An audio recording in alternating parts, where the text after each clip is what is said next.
তিথির ঢেকুর বেড়েই চলেছে। আজলান গাড়ি থামিয়ে একটা পানির বোতল কিনে দিল আর বলল, আর একটা কথাও বলবে না। তিথি বোতলের ছিপ খুলে মুখ বসিয়ে চুকচুক করে পানি খেতে খেতে আজলানের দিকে তাকালো। আদেশ অনুযায়ী কোনো কথা বলল না।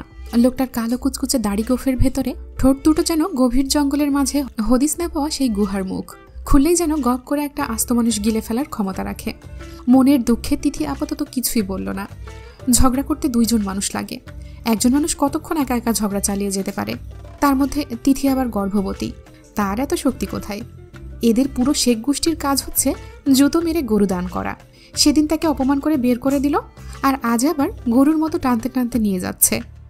শাশুড়িটাও সারাক্ষণ গালিগালাজ করে, আবার বিপদে পড়ে গেলে মিঠা মিঠা কথা বলে তাকে হাত করার চেষ্টা করে। সব কয়টাই ভণ্ড। তিথির দুঃখ হলো, একটা ভালো মানুষ, একটা ভালো পরিবার সে চেয়েছে। এত গাড়ি বাড়ি দিয়ে কি হবে? এসবকে সে কতবার ঠ্যাং দেখিয়েছে তার হিসাব নেই। এসব তো সে চায় না, একটা মিষ্টিমুখ বর চায়। বাড়ি পৌঁছা মাত্রই তিথি গাড়ি থেকে নেমে ডানে বামে উঁকি দিল। বাড়ির দক্ষিণ দিকের সুইমিং পুলে বাড়ির বাচ্চা কাচ্চাগুলো হইচই করছে। আজকে উপস্থিত দেখা গেল সেখানে। ওদের দেখাশোনা, গোসল করানো আর খাওয়া দাওয়ার দায়িত্ব আপাতত আয়জা নিয়েছে। সারাক্ষণ ওদের পেছনে লেগে থাকে। বর ছাড়া বাকিদের তিথির অতটা খারাপ লাগে না। বকলে কথা শোনালে অত গায়ে লাগে না, কারণ দোষ তো তারও আছে। সে বিশ্বাস করে দোষ গুণেই মানুষ। দোষ না থাকলে তাকে মানুষ বলে না, তাকে বলে রোবট। তিথিকে দেখেই বাচ্চাগুলো ইতিমধ্যেই চেঁচিয়ে উঠেছে। তাদের সাথে মিশলেও গন্ডারটার সমস্যা। ওর কাছে ঘেঁষতে দেয় না বাচ্চাগুলোকে, যেন ওর আশেপাশে থাকলেই গায়ে গন্ধ লেগে যাবে। তিথির বড় অপমান লাগে সেই সব। আজলান বাচ্চাদের ডাকাডাকি চেঁচামেচি কানে না তুলে তিথির হাত ধরে টেনে নিয়ে গেল। তিথি ব্যথা পেয়ে বলল, আল্লাহ, কেমন লোহার মতো হাত, আমার হাড্ডিগুড্ডি ভেঙে গেল। আজলান ঘরে এসে তাকে ওয়াশরুমে ঢুকিয়ে দিয়ে বলল, দ্রুত গোসল করে নাও। তিথি বলল, আমার কাপড় চোপড়, ফোন সব বাড়িতে আছে। আজলান কাকে যেন ফোন করলো।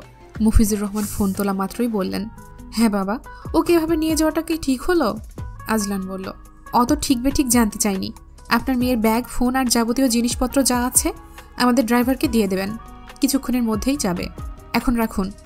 মুফিজ সাহেব বলে উঠলেন, ওর সাথে যদি একটু কথা বলতে পারতাম। মেয়েটা চলে গেল, মুখটাও দেখলাম না।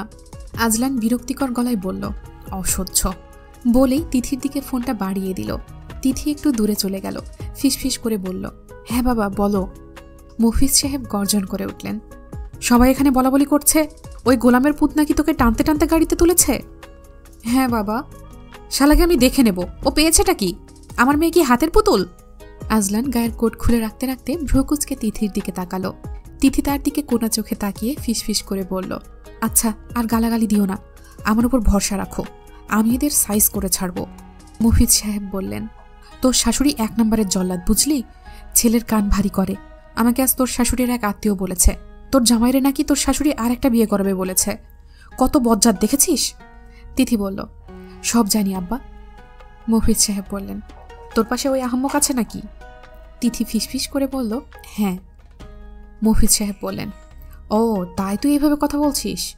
শোন, যদি তোকে আর একবারও ঘর থেকে বের করে দেয়, একেবারে ঠ্যাং দেখিয়ে চলে আসবি। আমার মেয়েকে বের করে দেবে? তিথি বিড়বিড় করে বলল, ঠ্যাং দেখিয়েও লাভ হয় না, এদের অপমান করলেও তা গায়ে লাগে না। আজলান এসে ফোন কেড়ে নিল। তিথিকে ওয়াশরুমে ঢুকিয়ে দিয়ে তোয়ালে আর শাড়ি দিল।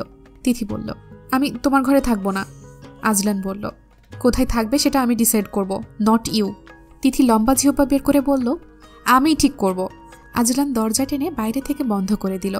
তিথি চেঁচিয়ে বলল, এই লোক, পেটিকোট ছাড়া শাড়ি পরা যায় নাকি? আজলান দরজা খুলে দিল, বলল, নিজে নিয়ে নাও। তিথি তার ড্রয়ার খুলে পেটিকোট বের করলো। ওয়াশরুমে ঢুকে আবারও কি মনে করে বের হলো। আজলান মেঝের দিকে তাকিয়ে দেখল মেঝেটা ভিজিয়ে ফেলেছে তিথি। সে চেঁচিয়ে বলল, এই, মাথায় মগজ বলতে কিছু আছে? তিথি ভড়কে গিয়ে কপাল কুচকে বিড়বিড় করে বলল, এমন করে কেন বেটা? আর মুখে বলল, ও মা, কি করলাম আমি? আজলান বলল, তুমি ভেজা পায়ে হাঁটছ, মেঝে ভিজে গেছে, দেখছো না? আবার কেন বের হয়েছ? তিথি বলল, ওগুলো নেওয়ার জন্য। আজলানের কপালে ভাঁজ পড়ল। কোনগুলো? তিথি লজ্জাবনত মুখে বলল, ব্লাউজ আর ওটা। আজলান বলল, তোমার যা যা লাগে সব একেবারে নিয়ে ওয়াশরুমে যাও। তিথি জোরে সরে ড্রয়ার খুলে কাপড় চোপড় খুঁজে নিয়ে ওয়াশরুমে চলে গেল। গোসল সেরে বের হতেই দেখল লোকটা উদাম গায়ে বসে টিভি দেখছে, কিন্তু চোখ হাতের ফোনের দিকে। টিভিতে চোখ রাখা মাত্রই তিথির চক্ষু ছানা বড়া। একটা নেংটি মেয়ে কি বাজে পোশাক পরে কোমর দুলিয়ে দুলিয়ে নাচছে। তিথি রিমোট কেড়ে নিয়ে টুপ করে টিভি বন্ধ করে দিয়ে বলল, বউ নাই তাই এতদিন এইসব দেখেছিলে নাকি তুমি? আজলান ফোনে এতটাই ব্যস্ত যে চোখ তুলে তাকালো না। কাজ শেষে মাথা তুলে বলল, কি বললে? চেহারাটা এখনো হনুমানের মতো বানিয়ে রেখেছে, অথচ এতক্ষণ স্বাভাবিক ছিল। তিথি স্পষ্ট করে বলল, নেংটি মেয়েগুলোকে দেখতে তোমার ভালো লাগে তাই না? কথাগুলো একটু আওয়াজ করেই বলল সে। বলার পর স্তব্ধ হয়ে গেল আজলানের প্রতিক্রিয়া দেখে। কি এমন বলল যে এভাবে দাঁত কটমট করতে হবে? বিছানা থেকে নেমে টি শার্ট হাতে নিয়ে এমন ঝাড়া মারল তার মুখের সামনে, তিথির মনে হলো তার কলিজা ফুসফুস সব দুলে উঠল যেন। তারপর দাঁত পিষতে পিষতে বেরিয়ে গেল লোকটা। তিথি দরজার কাছে গিয়ে বলল, সদা সত্য কথা বলিবে, এই কথা যে বলছে তার সাথে রাগ দেখাও? আমি তো জাস্ট সেটা করে দেখিয়েছি। আজব তো। আম্বিয়া বেগম তিথির ঘরে এসে বললেন, এই বাড়িকে ঠ্যাং দেখিয়ে না চলে গিয়েছিলি, তাও আবার এলি যে? তিথি হাহা করে হেসে বলল, তোমাদের লজ্জা শরম নেই? ঠ্যাং দেখানোর পরেও ঠ্যাং ধরে মাপ চেয়ে নিয়ে এলে। বুঝো আমার দাম কত? আম্বিয়া বেগম অপমানিত হয়ে চেয়ে রইলেন। এই মেয়ে কিসের তৈরি? বললেন, আমি কি তোর শত্রু? আমি চাই তুই ওর সাথে ভালো করে সংসার কর, নাতিপুতিতে ভরে উঠুক আমার ঘর দুয়ার। এত বড় বাড়ি আমি ওদের জন্যই তো বানিয়েছি।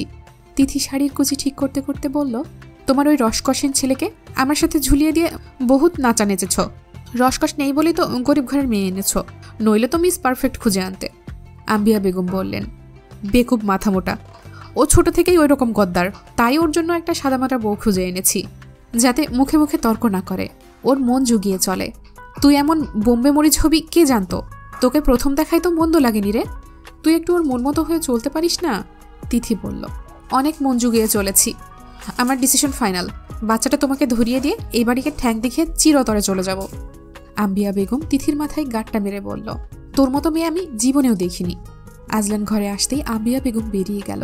আজলান ফোনটা কানে চেপে ধরেই তার সিক্রেট ড্রয়ারটাতে চাবি লাগালো। কথা বলতে বলতেই দেখলো তিথি ব্লাউজটা শুধু টানছে, কোথায় একটা টান পড়েছে। অস্বস্তিতে তার চোখ মুখ তেতো হয়ে আছে। আজলান ফোনে কথা বলা শেষ করে বলল, সমস্যা কি তোমার? তিথির হাত থেকে তোয়ালেটা মেঝেতে পড়ে গেল। সে মেঝে থেকে ভেজা তোয়ালেটা নেওয়ার সময় আজলান দেখল ব্লাউজের ওপরের বোতাম নিচেরটার সাথে লাগানো, এভাবে সব এলোমেলোভাবে লাগিয়েছে। আশ্চর্য হলো সে। গালের ভেতর কথা রেখে এক দৃষ্টিতে তিথির দিকে চেয়ে রইল সে। তিথির তোয়ালেটা বালতিতে ছুঁড়ে মারল। আজলানকে ওভাবে তাকিয়ে থাকতে দেখে কপাল কুঁচকে বালতিটা হাতে নিল। আবারও ফিরে চাইল। আজলানকে একইভাবে চেয়ে থাকতে দেখে বিড়বিড় করে বলল, মনে হয় রাতের শয়তানটা গায়ে এসে বসেছে, সে ঘর থেকে বের হবে। এমন সময় আজলান তার বাহু খপ করে ধরে টেনে এনে বলল, গবেট কোথাকার, ব্লাউজের বোতাম উল্টাপাল্টা লাগিয়েছ, ঠিক করো। তিথি শাড়ির আঁচল সরিয়ে বলল, ওমা তাই নাকি, তোমার চোখ তো ডেঞ্জারাস। বলেই বোতামগুলো ঠিকঠাক করতে লাগলো। আজলান বলল, ও শিট, তোমার মধ্যে লজ্জা বলতে কিছু নেই, মানুষকে দেখিয়ে দেখিয়ে কেউ বোতাম ঠিক করে? তিথি বুঝল না বরের সামনে ব্লাউজের বোতাম ঠিক করতে লজ্জার কি আছে। সে জিজ্ঞেস করল, তোমার আছে? আজলান বলল, মানে? তিথি হেসে বলল, তোমার লজ্জা শরম থাকলে সেটাকে যত্ন করে রাখো, আমারটা তুমি কবেই চিবিয়ে খেয়ে ফেলেছ। আজলান বলল, জিভটাকে কন্ট্রোল করতে শেখো, নইলে। এর মাঝেই আয়জা এসে বলল, ভাবি তোমার কাঁথাটা নিয়ে এসো, শুধু বাকিটা আমি ঠিকঠাক করে রেখেছি। আজলান বলল, কি হয়েছে? আয়জা বলল, ভাবি বলেছিল আজ থেকে আমার সাথেই থাকবে, তাই বলতে এসেছি। আজলান বলল, হঠাৎ এই সিদ্ধান্ত কেন? তিথি বলল, ডাক্তার বলেছে। আজলান বলল, কি বলেছে? ওটা তো আর করতে পারবো না, তাই আর কি। আজলান গর্জে উঠে বলল, ওটা মানে কি? স্পষ্ট করে বলো ফাজিল। তিথি ভোরকে গিয়ে বলে ফেলল, ওটা আবার কি, বোঝেন না যেন, ডাক্তার বারণ করেছে। পিনপতন নীরবতার একটা ফোয়ারা বয়ে গেল চারপাশে। আজলান স্তব্ধ, সচকিত, অপমানিত। আয়জা লজ্জায় কোনো মতে পালিয়ে গেল। তিথি বলল, ডাক্তার পই পই করে বলে দিয়েছে বর ডাকলে একদম কাছে যাবে না, বলবে আমার কাছে বাচ্চা আগে। আজলান পাথরের মূর্তির ন্যায় চেয়ে রইল তার দিকে। তিথি খেয়াল করল তার চোখ দুটো পিটপিটো করছে না। র্যাপিড অ্যাকশন ব্যাটালিয়নের ডেপুটি ডিরেক্টর কোনো অস্ত্রযুদ্ধ ছাড়াই ভবলীলা সাঙ্গ করল নাকি? পরে ভাবল, ফাটাকেষ্ট চিল্লানি দিতে না পারলে এরকম পাথরের মতো শক্ত হয়ে থাকে, কিন্তু জিভ থেকে পাকস্থলী অবধি সব গালাগালি, ধমকাধমকি আর চিল্লাচিল্লি দিয়ে ভরা। তিথি বলল, আমি ডাক্তারকে কি বলেছি জানো? বলেছি কাছে এলেই মারবো, এখানে লাশ পড়বে শ্মশানে। বলেই একা একা হেসে উঠে বেরিয়ে যাবে। অমন সময় আজলান তাকে চেপে ধরে ঘরে ঢুকিয়ে ধপাস শব্দে দরজা দুটো বন্ধ করে দিল। তিথি চিল্লিয়ে বলে উঠল, আমি সদা সত্যি কথা বলি, আজও তাই বলেছি। তিথির চেঁচামেচি শুনে আম্বিয়া বেগম ছুটে এসেছেন। দরজা ধাক্কা দিয়ে বলতে লাগলেন, তোরা কি শুরু করেছিস বলতো? শান্তিতে একটু বসতেও দিবি না? আজলান দরজা খুলে দিতেই আম্বিয়া বেগম আর আইজা ঘরে ঢুকে পড়ল। দুজনেরই চক্ষু ছানা বড়া তিথিকে দেখে। মুখে টেপ, হাত পা বাঁধা। তিথি পা দুটো লম্বা করে টেনে টিভিতে গোপাল ভাঁড় দেখছে। আইজা ঠোঁট টিপে হাসল। আম্বিয়া বড় বড় চোখ করে বললেন, কি করলি এটা? আজলান বলল, এই বাড়িকে নাকি ঠ্যাং দেখিয়ে চলে যাবে, তাই বেঁধে রেখেছি। আম্বিয়া বেগম তিথিকে জিজ্ঞেস করল, এবার ভালো লাগছে তোর, বজ্জাত মেয়ে? তিথি ওপর নিচ মাথা তুলে হ্যাঁ জানালো। আম্বিয়া বেগম অবাক কণ্ঠে বলল, হারামজাদি। তিথি কথা বলতে পারছে না, তাই চোখ দুটো ট্যারা করে তাকালো। আজলান ফোল্ডিং আয়রন টেবিলে তার ইউনিফর্ম আয়রন করছিল। করার সময় ঘাড় ফিরিয়ে তিথির দিকে এক পলক তাকাতেই দেখল সে ট্যারা চোখে তাকাচ্ছে। আইজা হাসছে। আম্বিয়া বেগম খ্যাপাটে চোখে চেয়ে আছে। আম্বিয়া বেগম খ্যাপাটে চোখে তাকিয়ে বললেন, উচিত হয়েছে, একদম ঠিক কাজ করেছে, থাক তুই এইভাবেই। তিথি চোখের আইরিশ ঘোরাতে লাগলো। আম্বিয়া বেগম কাছে এসে মাথায় একটা চড় মেরে চলে গেল। আইজা গেল না, বলল, ভাইয়া খুলে দিই। আজলান আয়রন টেবিল ফোল্ড করে বলল, এত দরদ আসছে কোত্থেকে? আইজা মাথা নামিয়ে চলে গেল। তিথি আজলানের দিকে টেরা চোখ করে তাকিয়েই রইল। আজলান বলল, গাধাকে পিটালেও সে গাধাই থাকবে, তোমার ক্ষেত্রেও সেই দশা, থাকো এখানে পড়ে। গন্ডারের ঘরে একা থাকতে তিথির ভয় করে, তাই পা দিয়ে বিছানায় ধপাস ধপাস মারল। আজলান দরজা বন্ধ করে চলে গেল। বাইরে দাঁড়িয়ে ফোনালাপ সারছিল সে। হঠাৎ সামির আর আভিরা ছুটতে ছুটতে এলো। বলল, মামা মামা, মামুনি কাত হয়ে পড়ে গেছে। আজলান ফোন সরিয়ে বলল, কোথায়? আম্বিয়া বেগম চেঁচাতে চেঁচাতে আসছেন। বাচ্চাটাকে কি মারার পরিকল্পনা করছিস সবাই মিলে? ওকে ওভাবে বেঁধে রাখছস, ও গড়াতে গড়াতে পড়ে গেছে পালং থেকে, গিয়ে দেখি ব্যথায় কোকাচ্ছে। আজলান ফোনটা পকেটে রেখে ঘরের দিকে পা বাড়ালো। আম্বিয়া বেগম চিৎকার করে বললেন, পরের মেয়ের কি দোষ দেব, আমার নিজেরটাই তো দোষে ভরা। আজলান গিয়ে দেখল তিথি ব্যথায় কোকাচ্ছে। আইজা পায়ের বাঁধনটা খুলতে ব্যস্ত। আজলানের দিকে তাকালো না সে। আজলান বলল, গবেট কোথাকার, গড়াতে গিয়েছ কেন? পড়ে যাবে সেটা জানতে না? তিথি জবাব দিল না। আইজা পায়ের বাঁধন খুলে দিতেই তিথি পা নামালো। আইজা বলল, কোথাও ব্যথা পাচ্ছ? পিছু পিছু আম্বিয়া বেগম এসে বলল, পেটে লাগেনি তো বউ? এই সময় কত সতর্ক হতে হয় মেয়েদের, আল্লাহ তোদের কেন যে বুদ্ধিশুদ্ধি দেয় না। তিথি কারো কোনো কথার জবাব দিল না, বেরিয়ে গেল ঘর থেকে। হাঁটতে গিয়ে কঠিন ব্যথা অনুভব করলো কোমরে, কিন্তু কাউকে কিছু বলল না। কাউকে দুর্বলতা দেখাতে নেই, এদেরকে তো নয়ই। তাকে হাঁটতে দেখে আজলান বড়সড় শ্বাস ফেলে বলল, হুদাই টেনশন করছো, ওর কিচ্ছু হয়নি। আম্বিয়া বেগম বললেন, ওর সাথে যেমন তেমন করতে পারবি না কিন্তু আজলান, বাচ্চাটার কিছু হলে আমি তোদেরকে একদম ছাড়বো না। রাতের খাওয়া দাওয়া শেষে তিথি আইজার কাছে চলে গেল। আইজা বলল, তুমি ঘরে চলে যাও ভাবি, ভাইয়া আমার উপর খেপে যাবে। তিথি বলল, তো আমি কি করব?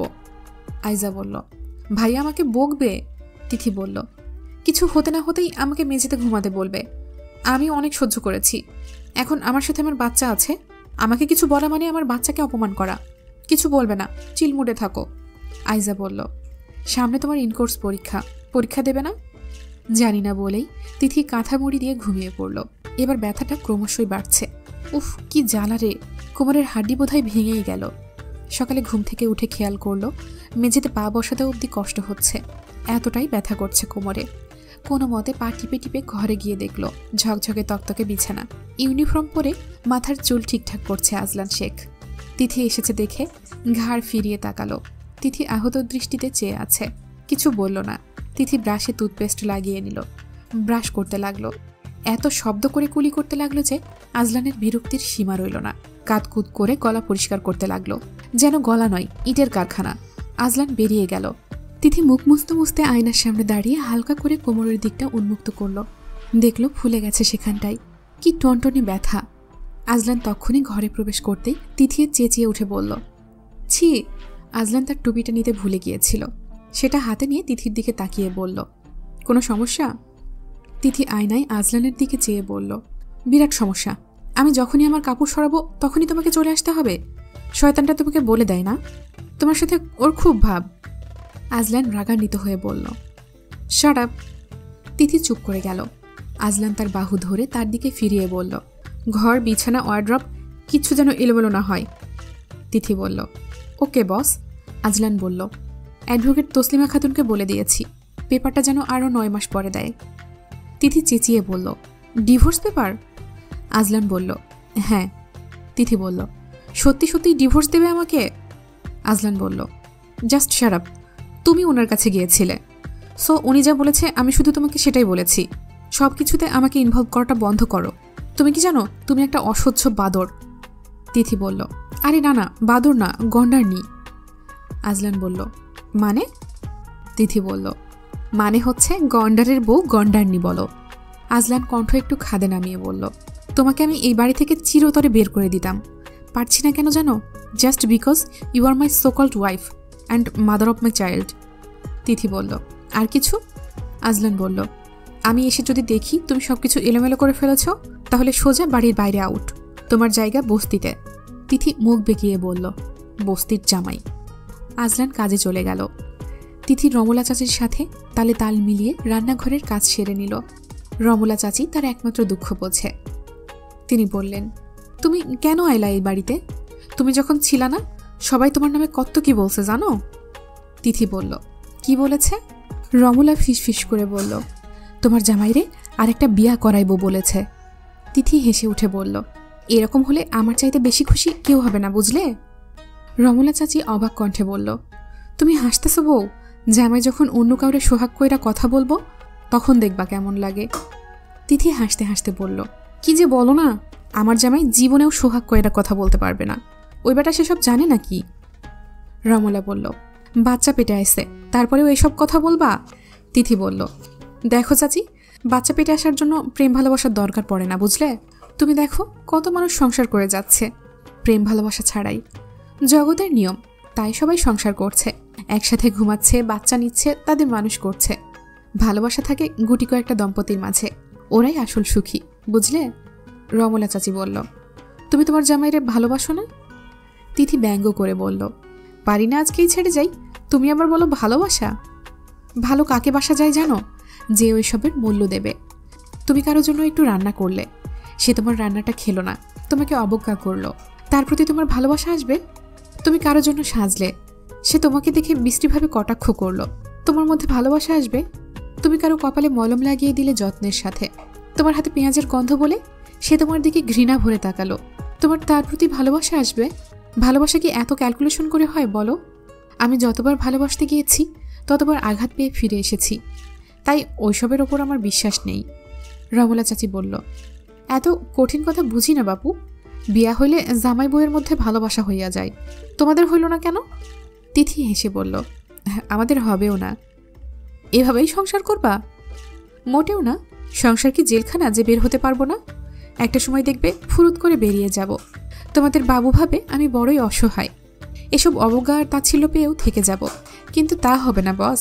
আমি হলাম মেহবুবা মাহনুর তিথি, মুখের কথায় না হলে মারপিট করে জিতি। রমলা চাচি বলল, বাবু আইনের মানুষ, তুমি তার লগে মারপিট করবা?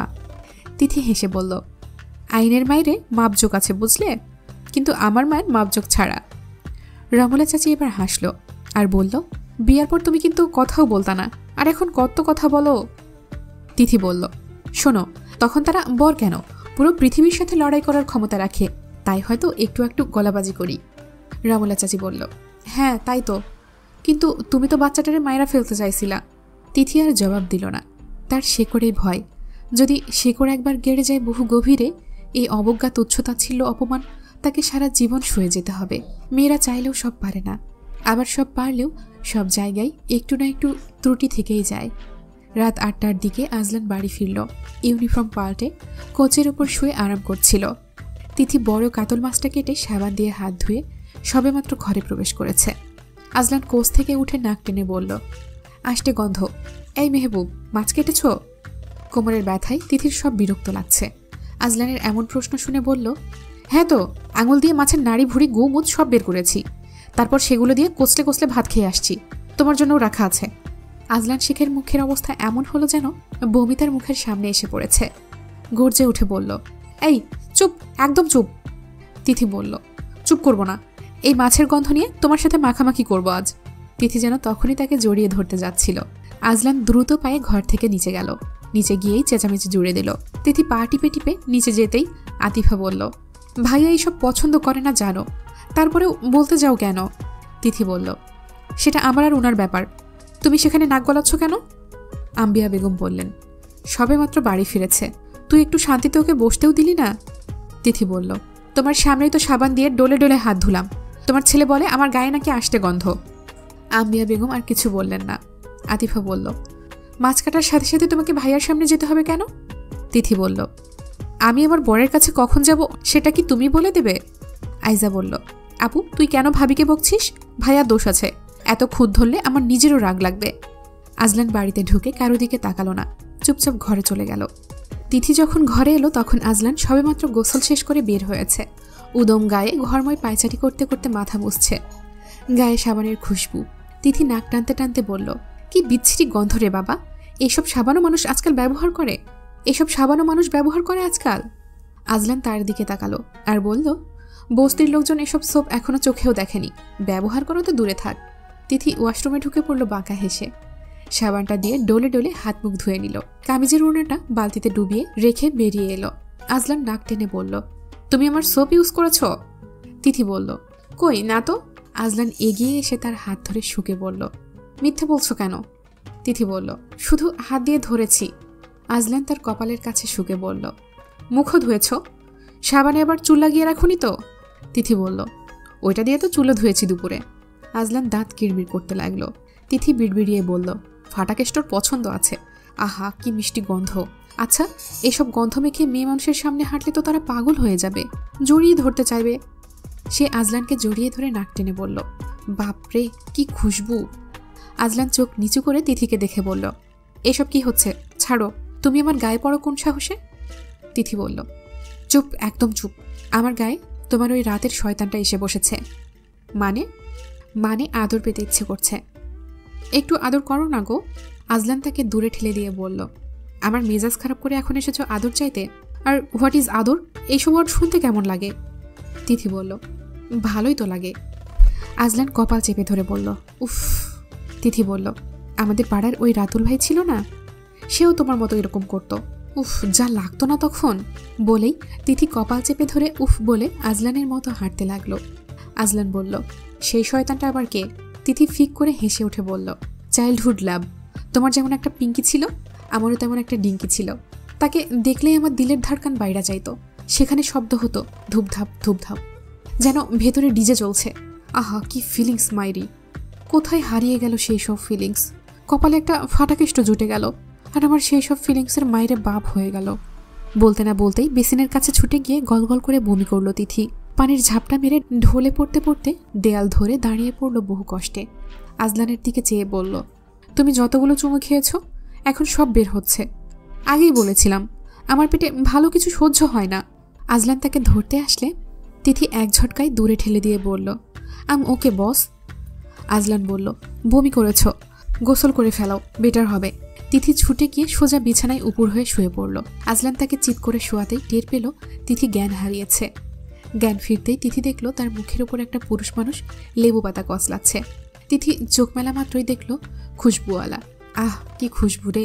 আজলান তাকে চোখ খুলতে দেখে বলল, তুমি আমাকে ভয় পাইয়ে দিয়েছ। তিথি তার গলা জড়িয়ে ধরে বলল, ডাক্তার কিন্তু চুমু খেতে বারণ করেনি। দেখি জোরসে একটা চুমু দাও তো। এখন ফিলিংস এসেছে, ফিলিংসের 12টা বেজে গেছে, 13টা বাজলে সমস্যা, কুইক। আজলান বলল, অসম্ভব, আগে ব্রাশ করো। তিথি বলল, একটা চুমুর জন্য ব্রাশ লাগবে না, চুমু যাও। তিথি আজলানকে খুঁজতে খুঁজতে সুইমিং পুলের ধারে চলে এসেছে। আজলান ফোন আলাপে ব্যস্ত। তিথির কোমর ব্যথাটা বেড়েছে, কিসের ওপর ভর করে সে হাঁটছে নিজেই জানে না। ফাটাকেষ্টকে বলা ছাড়া উপায় নেই, নইলে পরে দেখা যাবে অবস্থা কেরোসিন হয়ে গেছে। তখন আর রক্ষে নেই, সে হাঁটতে না পারলে ফাটাকেষ্ট তাকে নিজের মর্জি মতো ব্রাশ করাবে আর গোসল করাবে। তিথি আজলানের সামনে গিয়ে বলল, একটা জরুরি কথা। আজলান রাগত দৃষ্টিতে চেয়ে ইশারা করলো চুপ থাকতে। ভীষণ ব্যস্ততার ভঙ্গিতে কথা বলছে সে।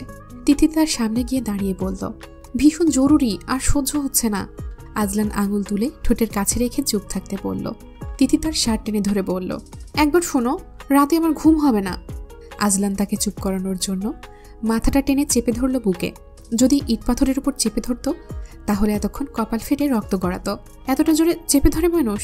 তারপর ফোনের ওপারের জনকে একটার পর একটা কমান্ড দিয়ে গেল। থামার কোনো নামগন্ধই নেই।